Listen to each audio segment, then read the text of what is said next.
welcome back to another video. This is part 3 of the steam train trip in Pennsylvania. And we have Chris Zart, we have Eric Hatter, and we have myself. And we are going to go see the East Broad Top Narrow Gauge Railroad.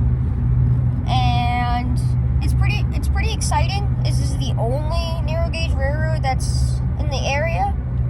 So it'll be pretty cool.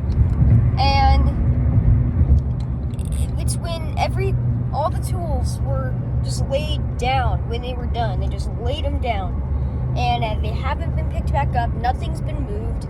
It's exactly how it was in the 1950s when it stopped its operation. Everything's exactly how it was. Nothing's different. So that's what we're going to be seeing today. And then I think that's pretty much it.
I'm gonna go find. That was our adventures with the East Broad Top Railroad. It's pulling out right now to head back to the yard, I think.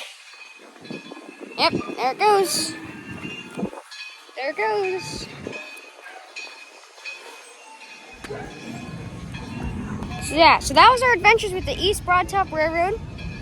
I think now we're going to go find some lunch, dinner, or we're going to find a place to stay first, and then we're going to go get some dinner.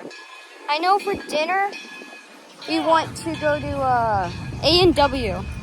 I know them as a root beer company, but not as the restaurant. So that'll be pretty cool.